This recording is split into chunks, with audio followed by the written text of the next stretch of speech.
30 avril 1945, environ 15h30 Berlin. Heinz Linge, le valet d'Hitler, poussa la porte du cabinet privé du Führerbunker, une pièce située 8,5 mètres sous le jardin de la chancellerie du Reich, et l'odeur de cordite était déjà dans le couloir avant qu'il ne franchisse le seuil. 2 corps, un seul canapé, la robe bleue d'Eva Braun. La poussière de plâtre tombant du plafond du bunker avait été continue pendant 72 heures. Dehors, les canons du 79e corps de fusiliers soviétiques se trouvaient à moins de 400 mètres du bâtiment situé directement au-dessus. Le souvenir populaire de cet après-midi est fixé depuis 1947. Le 30 avril fut la fin du Troisième Reich, la mort d'Hitler équivalait à l'effondrement du régime, et ce qui suivit fut un nettoyage administratif. Ce cadrage entra chez les lecteurs occidentaux par The Last Days of Hitler de Hugh Trevor Roper, rédigé à partir d'interrogatoires du renseignement britannique menés à l'été 1945, et façonna pendant 50 ans presque tous les chapitres de manuels sur le moment où le Reich prit fin. La réalité consignée par les archives est autre. Le Reich survécut à Hitler de 8 jours, 3 heures et 4 documents de reddition. Entre janvier et cet après-midi-là, environ 1,8 million de morts militaires et civils allemands s'étaient produites dans la défense finale, environ 15 000 par jour sur 4 mois. Et la nuit du 30 avril ne fut pas la fin de la violence, mais la fin administrative de l'autorité de commandement qui l'avait générée pendant 2077 jours consécutifs. La cascade est elle-même entièrement documentée.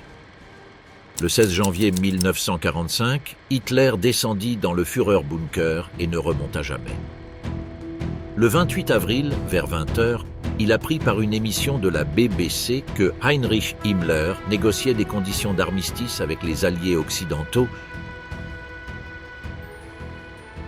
par l'intermédiaire du diplomate suédois, le comte Folke Bernadotte. À 1h le 29 avril, un fonctionnaire municipal berlinois nommé Walter Wagner fut amené à travers les tirs d'artillerie pour célébrer une cérémonie de mariage entre Hitler et Eva Braun, tandis que la 3e armée de choc soviétique perçait la ligne de défense du Tiergarten à moins d'1 kilomètre. Au matin du 30 avril, le commandant de la garnison, le général Helmut Weidling, rapporterait qu'aucune percée n'était possible et que Berlin disposait de munitions pour un jour de plus. Ce qui suivit au cours des 36 heures suivantes compte parmi les fenêtres de 24 heures les plus densément documentées de toute la Seconde Guerre mondiale, et presque aucune partie du registre granulaire n'atteignit la mémoire populaire pendant 50 ans. 16 janvier 1945, la descente qui ne s'inversa jamais. Le 16 janvier 1945, Adolf Hitler rendit permanente sa descente dans le Führerbunker. Le bunker avait été construit en 2 phases. Un Vorbunker initial avait été construit en 1936 sous le jardin de la chancellerie du Reich comme abri anti-aérien, destiné à une occupation de courte durée pendant les bombardements. Une extension plus profonde avait été ajoutée en 1943 avec un plafond de 4 mètres de béton armé, un plan de 18 pièces et un point le plus profond situé à 8,5 mètres sous la surface de l'une des capitales les plus puissantes d'Europe. Le complexe n'avait jamais été destiné à fonctionner comme capitale administrative d'un État. Il avait été construit pour garder le Führer en vie pendant un raid allié de 30 minutes. Le 16 janvier 1945, il était devenu le seul bâtiment depuis lequel la guerre pouvait encore être commandée. Le journal des opérations de l'OKW, conservé au Bundesarchiv Militaire Archive à Fribourg, consigne la réalité stratégique qui força la descente. À cette date, le front de l'Est s'était effondré jusqu'à moins de 500 km de Berlin et le groupe d'armées centre perdrait Varsovie le lendemain. Sur la carte de briefing du 16 janvier, aucune ligne défensive allemande cohérente n'existait à l'est du système fluvial Oder-Neisse. L'offensive Vistule-Oder avait commencé 4 jours plus tôt. En 10 jours, les armées du maréchal Zhukov avanceraient de 500 km vers la capitale allemande. Albert Speer, lors de l'une de ses dernières réunions documentées en surface avec Hitler ce mois-là, rapporta plus tard, dans un témoignage conservé dans les archives d'après-guerre, que l'homme qu'il rencontra sous terre n'avait presque aucun rapport opérationnel avec la réalité du commandement qu'il prétendait gérer. Des ordres étaient donnés à des armées qui n'existaient plus sous la forme dans laquelle Hitler les imaginait. Les désignations divisionnaires sur la carte représentaient des régiments. Les régiments représentaient des bataillons. Les bataillons représentaient des unités du Volkssturm, composées d'adolescents et de retraités munis de lanceurs Panzerfaust à un coup et sans chaîne de commandement fonctionnelle au-dessus du niveau de la compagnie. Le Volkssturm lui-même, levé par décret d'Hitler du 25 septembre 1944, enrôla des hommes âgés de 16 à 60 ans. En janvier 1945, 6 millions avaient été enregistrés sur le papier. Peut-être 2 millions reçurent réellement des armes, peu avaient reçu plus d'une semaine d'entraînement. La force réelle de première ligne du Reich, le jour où Hitler descendit, représentait une fraction de ce que les cartes de briefing dans le bunker continuaient d'afficher. Le chef des opérations de l'OKW, le général Alfred Jodl, témoignerait plus tard à Nuremberg que les cartes sur la table de situation d'Hitler à partir de janvier 1945 représentaient une fiction stratégique. Les vrais rapports du front étaient filtrés par des couches d'état-major qui savaient qu'apporter des chiffres précis de pertes au Führer comportait un risque personnel. Ce que l'enquête du renseignement britannique de Trevor Roper en 1945, le débriefing de 6 semaines de plus de 30 témoins qui deviendrait The Last Days of Hitler en 1947, établit fut la chronologie de l'effondrement du commandement. Le bunker comme capitale administrative d'un État qui ne contrôlait plus son propre territoire, donnant des ordres à des armées qui existaient principalement sur le papier. Mais Trevor Roper travaillait uniquement à partir d'interrogatoires britanniques. La moitié soviétique du dossier ne fut pas partagée. Cette division structurelle, 4 puissances, 4 archives, 4 politiques d'accès incompatibles, est le point où commence la suppression du registre granulaire, et elle commence non par malveillance, mais par géographie. Chaque ordre militaire émis après le 16 janvier provenait d'une structure conçue pour une occupation de 30 minutes à 8 mètres et demi sous la ville qu'elle était censée défendre. Le Reich ne tomba pas le 30 avril. Il tombait depuis le moment où le Führer cessa de monter à l'étage. Bernadotte, le câble secret, et la nuit où Hitler commença à dicter. Le 28 avril 1945, vers 20h, Hitler reçut par une émission de la BBC la nouvelle que Heinrich Himmler menait des négociations secrètes d'armistice avec les alliés occidentaux par l'intermédiaire du diplomate suédois, le comte Folke Bernadotte. Les négociations étaient en cours depuis environ une semaine. Bernadotte, vice-président de la Croix-Rouge suédoise, avait rencontré Himmler 4 fois depuis février à Hohenlicken, dans les forêts au nord de Berlin, chaque rencontre étant plus concrète que la précédente. La dernière rencontre, le 23 avril, avait produit une proposition précise. Himmler rendrait les forces allemandes sur le front occidental aux Britanniques et aux Américains seulement, en échange de la permission de continuer à combattre les Soviétiques. Les alliés occidentaux refusèrent. L'histoire fuita à Reuters, puis à la BBC. Au moment où l'émission atteignit le Führerbunker dans la soirée du 28 avril, la trahison datait de 4 jours.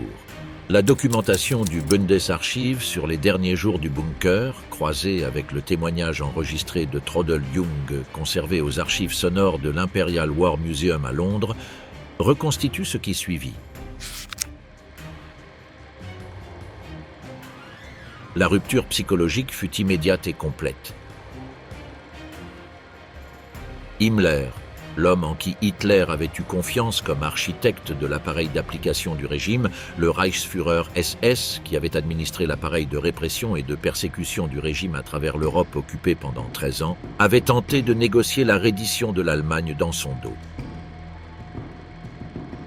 À minuit, du 28 au 29 avril, Hitler dictait. 2 documents, pas un. Son testament politique, qui utilisait le langage antisémite du régime pour rejeter la responsabilité de la guerre sur le peuple juif, nommait le grand amiral Karl Dönitz comme son successeur et expulsait à la fois Himmler et Hermann Göring du parti. Et son testament personnel, disposant de ses biens privés et ordonnant que son corps soit incinéré. Traudl Jung, sa secrétaire, née en 1920, alors âgée de 25 ans, tapa les deux sur une machine à écrire de bureau standard dans l'antichambre du bunker au cours d'environ 5 heures, travaillant toute la nuit avec du papier carbone pour produire 3 copies de chacun. Elle décrirait l'expérience dans ses mémoires « Bis zur letzten Stunde », publiées en 2002 comme ayant l'impression d'une nuit de travail normale. Elle ne comprit pas le poids de ce qu'elle transcrivait avant de le relire. Les originaux des 2 documents sont conservés aujourd'hui au US National Archive à College Park, Maryland, sous le record groupe 242, où ils sont accessibles au public depuis 1945. Vers 1h le 29 avril, Walter Wagner, un fonctionnaire municipal berlinois localisé sous le feu dans la ville qui s'effondrait au-dessus, fut amené au bunker pour célébrer une cérémonie de mariage entre Hitler et Eva Braun. La cérémonie fut documentée. L'acte de mariage fut signé. Au moment où le certificat fut daté, la 3e armée de choc soviétique avait percé la ligne de défense du Tiergarten et la distance entre le front et la chancellerie du Reich était inférieure à 1 kilomètre. Le général Helmut Weidling, commandant de la garnison de Berlin, donna son évaluation opérationnelle finale lors de la conférence du matin du 30 avril entre 2h et 6h. Aucune percée n'était possible, aucune colonne de secours n'arrivait. La 12e armée du général Walter Wenck avait été détruite sur l'Elbe et la garnison disposait de munitions et de carburant pour environ 1 jour de plus. Le témoignage d'après-guerre de Weidling, enregistré et versé au dossier historique, confirme que l'évaluation fut livrée directement. À ce stade, plus de 30 000 soldats de la garnison de Berlin combattaient sans aucune structure de commandement cohérente au-dessus du niveau régimentaire. La 9e armée avait été encerclée et détruite à Albe. La contre-attaque de Steiner depuis le nord, l'opération qu'Hitler avait ordonnée 3 jours plus tôt, et sur laquelle il avait fait reposer toute la défense de la ville, ne s'était jamais matérialisée. Les armées de secours sur les cartes n'existaient pas. La 12e armée de Wenck était une formation de papier au 28 avril. La 9e armée avait déjà disparu. Au moment où l'acte de mariage fut signé, il restait au Reich du marié moins de 400 mètres de territoire réel. 15h30, le coup de feu que Rochus Mich entendit depuis le standard téléphonique. Vers 6h, le 30 avril 1945, le dernier briefing matinal dans le Führerbunker confirma ce que Weidling avait dit pendant la nuit. Les forces soviétiques se trouvaient désormais dans le pâté de maison de la Wilhelmstrasse. Rochus Mich, l'opérateur téléphonique du bunker, qui mourrait le 5 septembre 2013, à l'âge de 96 ans, dernier membre survivant du personnel présent dans le Führerbunker ce jour-là, décrivit, dans des entretiens enregistrés menés dans les années 1990 et 2000, l'atmosphère de ces dernières heures comme celle d'une finalité absolue, sans cérémonie. Les gens avaient cessé de faire semblant. Les conversations étaient brèves. L'opérateur radio recevait encore des rapports fragmentaires provenant du périmètre de la Wilhelmstrasse, mais il n'y avait plus nulle part où envoyer des ordres. Vers 10h, Hitler reçut la confirmation écrite de Weidling. Il restait une journée de munitions. Aucun secours. Vers 11h, Hitler traversa le bunker en serrant la main du personnel. Traudl Jung le documenta dans son témoignage archivé à l'IWM. Il ne dit rien de remarquable. Il remercia les secrétaires. Sa poignée de main, décrirait plus tard Jung, était distraite. Il était déjà parti. Vers 13h, Hitler et Eva Braun déjeunèrent avec les secrétaires, le dernier repas commun documenté par plusieurs témoins. Des pâtes à la sauce tomate, préparées par Constance Manziarli, la diététicienne autrichienne qui cuisinait pour Hitler depuis 1943 et qui mourait dans la tentative de percer 3 jours plus tard. Jung décrivit le repas comme silencieux et sans événement mémorable. Vers 14h30, le couple se retira dans le cabinet privé. Bormann, Goebbels, Linge et Günsche attendirent dans le couloir à l'extérieur. Entre environ 15h22 et 15h30, Mich entendit le coup de feu depuis le standard téléphonique, séparé d'une pièce. Il fut le seul membre du personnel hors du couloir immédiat à l'entendre directement. Heinz Ling entra le premier.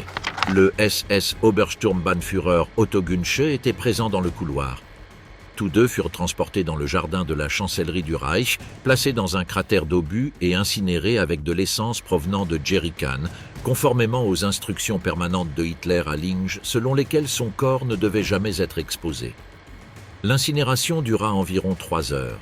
L'artillerie soviétique, tombant à quelques mètres du jardin, rendit l'opération dangereuse et les applications d'essence incomplètes. Le rapport médico-légal soviétique du SMERSH, partiellement publié par l'historien du renseignement soviétique Lev Bezimensky dans son ouvrage de 1968 « The Death of Adolf Hitler », confirma la cause de la mort à partir des restes récupérés. Une seule blessure mortelle à la tête pour Hitler, le cyanure pour Eva Braun. Il mourut vers 15h30. Dehors, l'artillerie ne fit pas de pause. Le 79e corps de fusiliers se trouvait à moins de 400 mètres. La poussière de plâtre continuait de tomber du plafond du bunker.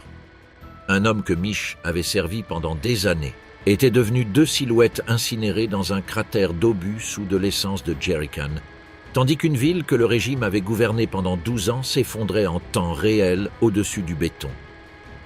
À l'intérieur du bunker, le personnel commença à discuter de ce qui viendrait ensuite. La transmission du pouvoir à Dönitz avait été signée dans le testament politique. Les messages radio confirmant la mort de Hitler furent rédigés ce soir-là, mais la formulation donnée au public allemand, selon laquelle le Führer était tombé à son poste de commandement, combattant jusqu'à son dernier souffle contre le bolchevisme, était un mensonge délibéré accepté par les dirigeants survivants. Le message fut diffusé sur Radio Hambourg à 22h26 le 1er mai par le grand amiral Dönitz lui-même. La vérité sur la manière dont il était réellement mort fut cachée à la population allemande pendant des années.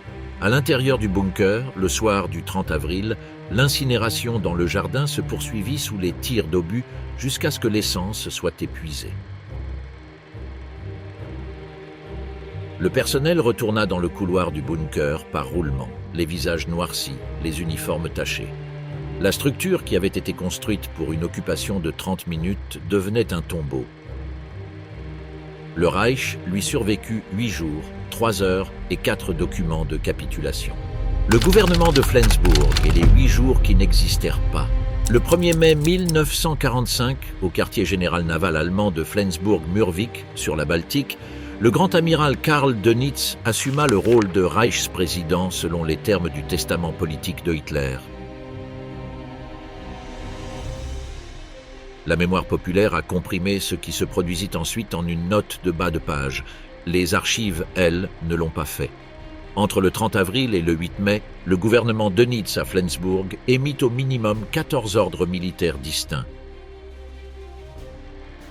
Le Reich, en tant qu'entité administrative et militaire fonctionnelle, continua pendant 192 heures après la mort de Hitler. Des nominations ministérielles furent faites. Lutz Graf Schwerin von Krosigk devint ministre des Affaires étrangères. Albert Speer resta ministre de l'économie. Des communications diplomatiques furent rédigées. Une station de radio à Flensburg diffusa continuellement pendant toute la période sous l'indicatif du Reich.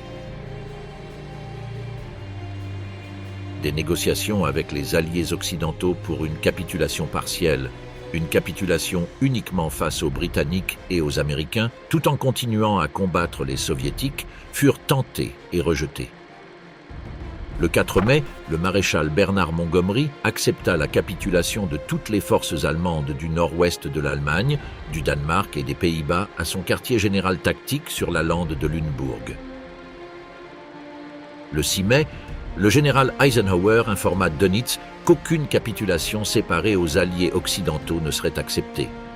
La capitulation devait être inconditionnelle et simultanée sur tous les fronts. Le 7 mai, dans une école de Reims servant de quartier général avancé à Eisenhower, le général Alfred Jodl signa l'acte de capitulation à 2h41. La nuit suivante, dans le faubourg berlinois de Karlshorst, le maréchal Wilhelm Keitel signa la contre-signature exigée par les soviétiques à 22h43, heure locale. 2 capitulations, 2 cérémonies, 2 horloges fonctionnant de part et d'autre d'une Allemagne divisée. L'acte de capitulation original est conservé au US National Archive à College Park, où il est accessible au public depuis 1945. Les combats sur plusieurs fronts ne cessèrent pas instantanément.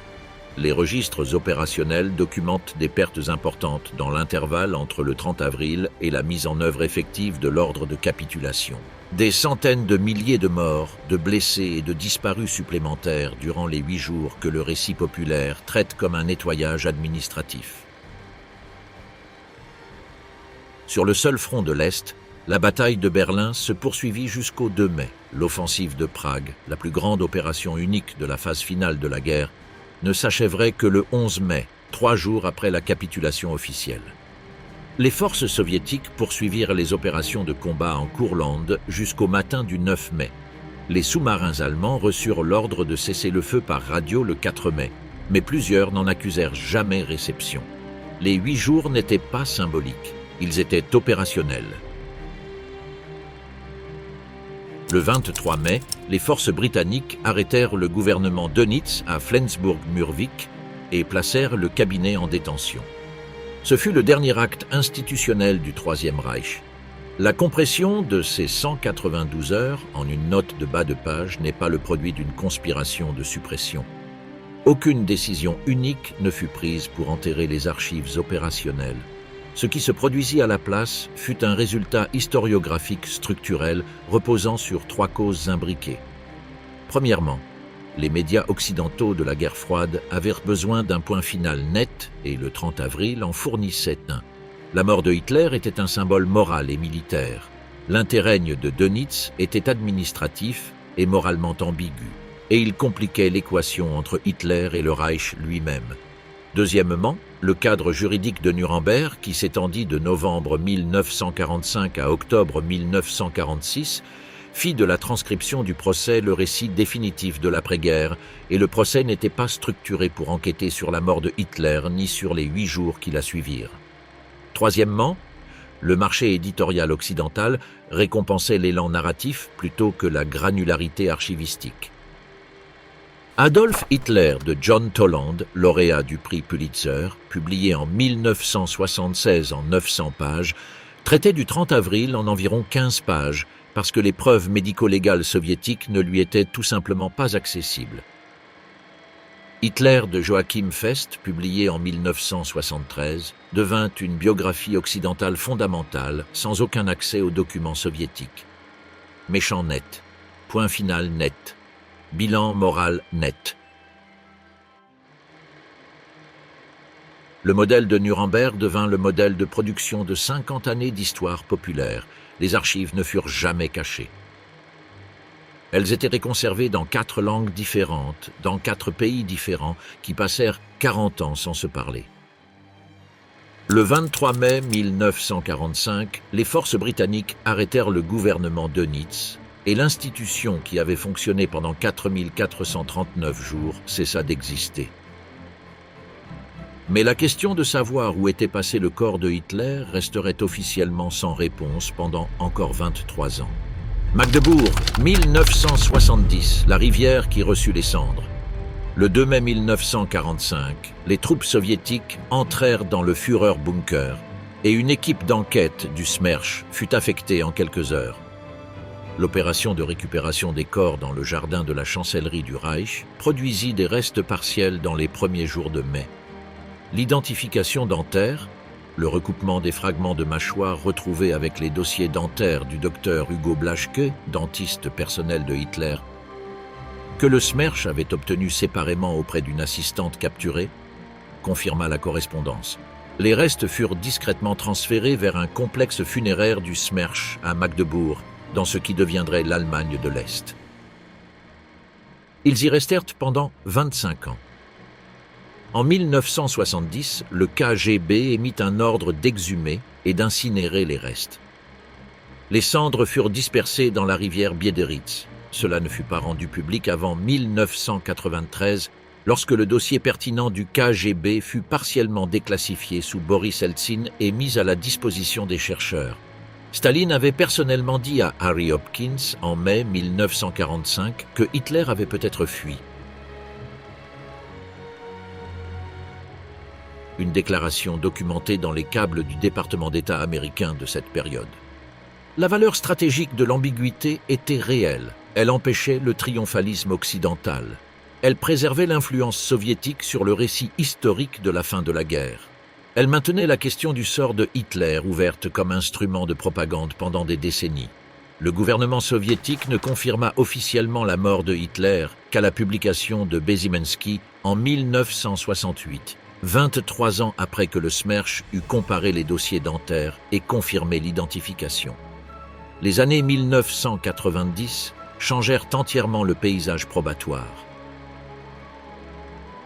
L'effondrement de l'Union soviétique déclencha la déclassification partielle des dossiers du Smersh et du KGB liés à la Seconde Guerre mondiale. En 1992 et 1993, les archives d'État russes ouvrirent pour la première fois des sections de leurs fonds relatifs à la Seconde Guerre mondiale. Les archives de la Stasi d'Allemagne de l'Est furent transférées à une archive fédérale à Berlin et mises à la disposition des chercheurs sous le mandat de la BSTUU. Les dossiers d'unités de la Wehrmacht qui avaient été conservés dans les archives état-allemandes pendant 40 ans furent consolidés dans le Bundesarchiv. Le dossier du KGB documentant l'exhumation et la destruction des restes de Hitler en 1970 fut publié en 1993, confirmant non seulement que les preuves physiques de la mort de Hitler avaient existé, mais qu'elles avaient été délibérément détruites. En 1995, les historiens Ada Petrova et Peter Watson publièrent « The Death of Hitler », le premier récit occidental à intégrer directement les documents d'enquête soviétiques du Smersh, et le résultat fut une reconstruction qui s'alignait précisément sur ce que les archives britanniques indiquaient depuis 1947. La même année, la reconstruction en langue allemande de l'historien Anton Joachim Staller parut sous le titre « Hitler's End », fondée sur les archives du Bundesarchiv, les dossiers du personnel de la Wehrmacht et plus de 40 déclarations de témoins, et parvint indépendamment à la même conclusion que le rapport médico-légal soviétique. En 2000, Hitler, némésis de Jan Kershaw, synthétisa pour la première fois dans un seul ouvrage savant les sources allemandes, britanniques, américaines et soviétiques, nouvellement disponibles, le récit définitif 55 ans après l'événement. En l'an 2000, tous les grands spécialistes travaillant dans le domaine avaient convergé vers la même reconstruction. La preuve existait déjà dans les archives. Elle avait existé dans une collection nationale ou une autre depuis 1945. L'historien de Cambridge Richard Evans, dans The Hitler Conspiracies, publié en 2020, démontra méthodiquement que chaque source primaire de chaque archive nationale, soviétique, britannique, américaine et allemande, converge vers la même séquence. Le 30 avril 1945, vers 15h30, le cabinet privé du Führerbunker, le cratère d'obus dans le jardin de la chancellerie du Reich, la correspondance dentaire avec les dossiers de Blaschke. La théorie du complot n'a pas survécu parce que les archives étaient incomplètes. Elle a survécu parce que les archives étaient en russe. Traudl Jung mourut le 10 février 2002, à l'âge de 81 ans. Rochus Mich mourut le 5 septembre 2013, à l'âge de 96 ans. Les archives vivantes du 30 avril 1945 sont désormais closes. Ce qui reste est le dossier documentaire. Les pages dactylographiées du testament, l'identification dentaire du Smersh, les journaux opérationnels soviétiques, le rapport du renseignement britannique, l'acte de mariage, les documents de capitulation. Les historiens spécialistes qui ont lu ces dossiers sont parvenus à leurs conclusions il y a des décennies. L'écart entre ce qu'ils ont établi et ce que le spectateur moyen comprend n'est pas le produit de preuves cachées, mais de l'économie de diffusion de l'histoire populaire qui a récompensé la version nette de 1947 au détriment de la version complète de 2000 pendant 50 ans après que les archives avaient déjà évolué. Le Führerbunker lui-même fut partiellement détruit dans les derniers jours des combats. Le gouvernement allemand démolit la structure restante au-dessus du sol en 1947. Le complexe souterrain fut scellé. Sous l'Allemagne de l'Est, le site fut laissé sans marque, une politique délibérée de non-commémoration. Un parking fut finalement construit au-dessus. En 2006, le département sénatorial de Berlin pour le développement urbain installa une petite plaque informative sur le site dans la Cora Berliner Straße. La plaque marque le périmètre approximatif du complexe souterrain, non la pièce précise où Hitler mourut. Cette pièce, un espace d'une taille à peu près équivalente à celle d'un salon domestique, se trouve sous la surface du parking. Au-dessus de l'asphalte, une plaque marque un périmètre. Sous l'asphalte, 8,5 mètres de béton armé. Et à l'intérieur du béton, la pièce où le dossier indique que vers 15h30, un mardi d'avril 1945, un empire prit fin. Traudl Jung, dans les mémoires qu'elle publia quelques mois avant sa mort,